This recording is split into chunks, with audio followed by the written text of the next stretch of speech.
Hi and welcome to this video on Sage Intacct with single sign-on using EntraID.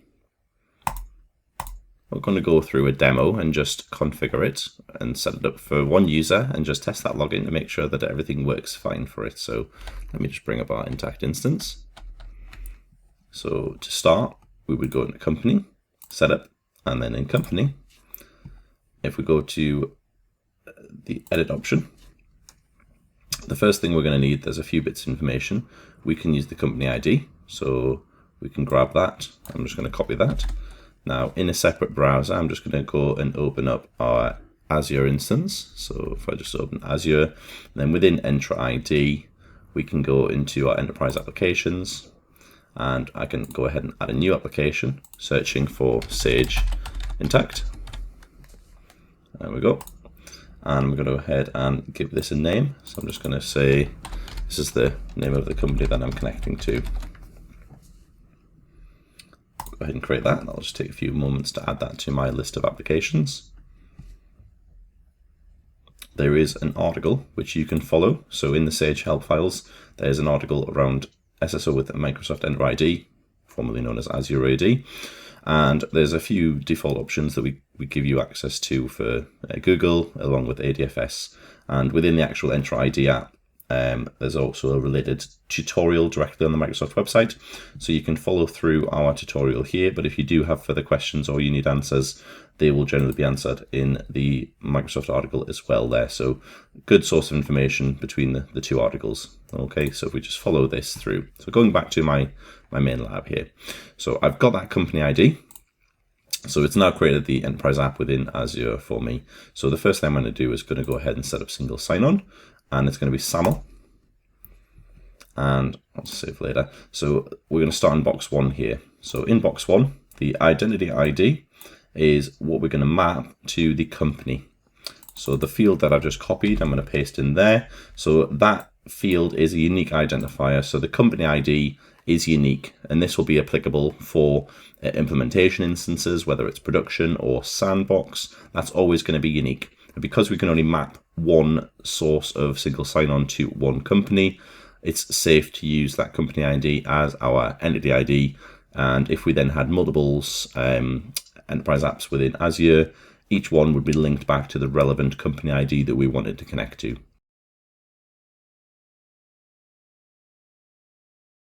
Okay, so the first thing we're going to do that. Okay, and then the next is going to be looking at this reply URL. So what we would need to be looking for is the pod that our company is sitting in.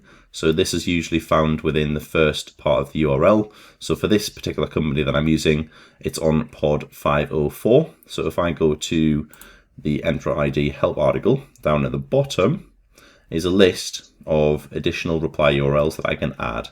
So I'm going to grab the one that's for my pod, which is the 504. So this is the location of my data. So I'm going to go and add that as an additional reply URL. You should have the standard one as default. So this is the ACCT/SSO response, and that is marked as default. So I'm fine to leave that as is. Go and save that. Close this blade, and then back to the main page here. So the next thing to consider is the attributes and claims. So if I go ahead and edit, I need the UUI, so name ID. I will, however, change this from a UPN to the user.mail. So leaving it as format identifier of mail email address, I'm going to leave this as user.mail. And I'm going to leave it as is. Now, this is case sensitive, so there is a consideration if you do require to have everything, for instance, in lowercase. You may want to think about using a transformation, taking the same attribute and just marking it as lower so that it matches what is in the Federation ID field in Sage Intacct. But we're going to have a look at that when we set the user up. So I'm going to save that part of the claim. The additional claims that we also require for Azure are, I'm going to clear these out. So I'm going to delete these first off. So I'll delete those for they are not needed.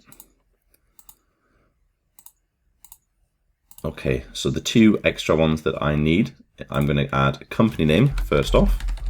So this is company name. Now this again can be hard coded because this is going to be the same for every user that we add into this particular instance. So I'm going to go ahead and use the company ID and just hard code that in there. Save that. The additional one that we need is also the name. So this is name in lowercase. Now this is, you've got a choice. So we could use a field. So for example, you might be using employee ID, or again, you may want to perform a transformation depending on whether you want to be adding this data to every record or using the ability to, I don't know, take something like UPN, for example. So if we were going to do a transformation, we could be extracting the mail prefix, and we're going to grab that from the user principal. And we may want to do an additional transformation to make sure that that is always lower. You can only have 2 transformations. So it is just something to consider when you're building out your architecture of your users in Sage Intacct, because this particular field, the name, does map to a user ID in Sage Intacct, and that is set once and not able to be amended after. So it's just something to consider. We'll have a look at that once we come to look at the user. So we're going to go ahead and save this one now. So I'm doing a transformation on the UPN to extract the mail prefix. So going back to our enterprise application, then the next thing that we're going to have a look at is going to be, if I just go back to,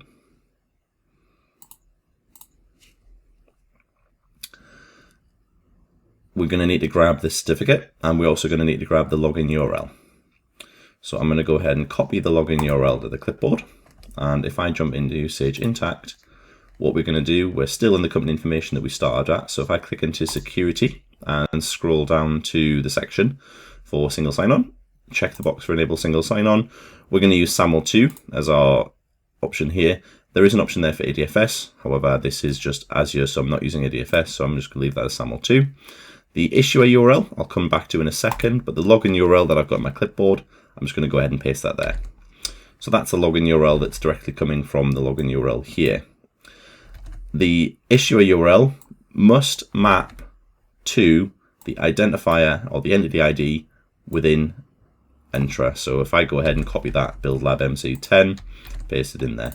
So as long as those 2 values match, then it's able to find the config as it connects to your tenant, as we can see there. The final bit of information I need here is the certificate. So if I go back to here, I'm looking for the base 64. So if I go ahead and download that base 64 certificate, save it to my desktop for now.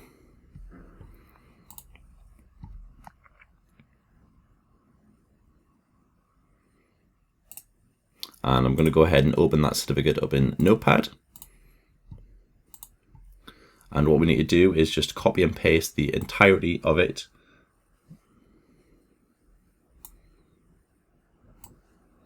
So in Notepad, it would look something like this. Go ahead and copy that whole thing. And then in the Intacct window, click into this cell, paste it in there. It should look like that. So you've got everything, including the dashes and the end certificate and the begin certificate. That's what we're looking for. Authentication content type must be exact. And if you are using additional login methods for your MFA, so Face ID, Touch ID, Windows Hello, anything like that, we must be checking this box. Go ahead and save. So that's the company config part done. We now need to make sure that our user is assigned correctly within the app, and also then we can double check the user in Intacct. So I'm going to go back to Azure for a moment. So depending on whether you're using assignment or not, so for this particular application, I've got assignment required, which means I'm going to go ahead and just assign the user to the app directly, but you may be using a dynamic group, which is equally as fine. So I'm going to go and check Bob Smith and assign them to it. Now, if we have a quick look now in the record in Azure, we can see, so for this particular user, so I was using the UPN and using the extract part, so we can see that that B Smith should be extracted from that whole string, and that's going to compare to what we have in the user. So let's go and have a look at the user. So this should be comparing to the user ID. So if I look at B Smith, we can see that their user ID is bsmith, so that's fine. So we know that's going to work okay. Then I was also using the mail, so we can see bobsmith@oatzilla.com. I'm going to go ahead and copy that. We then need to go to the single sign-on tab on a user. Here we go. So this is the federated ID. So we're going to go enable it, be in edit mode first. So enable the box, and then we're going to paste that in there. Now again, this is case sensitive, so this must match like for like what is in Azure. So bob.smith@oatzilla.com. So go ahead and save that for that record.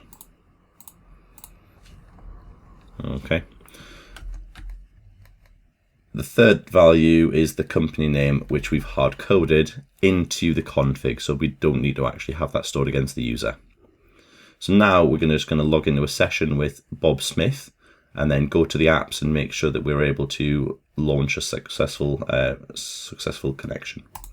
So in true Blue Peter fashion, here we go. Here's what I made earlier. So we have Bob Smith logged into the My Apps dashboard, and we can see we've got one here called Oatzilla single sign-on, which is the one I just created. So clicking this should launch Intacct as Bob.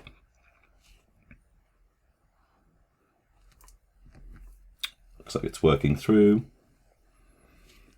and we have a successful connection. Okay. Feel free to look at the help documentation on both the help site and also the Microsoft article, or come to support if you do have any further questions or queries. That's it for my demo. Thanks for watching.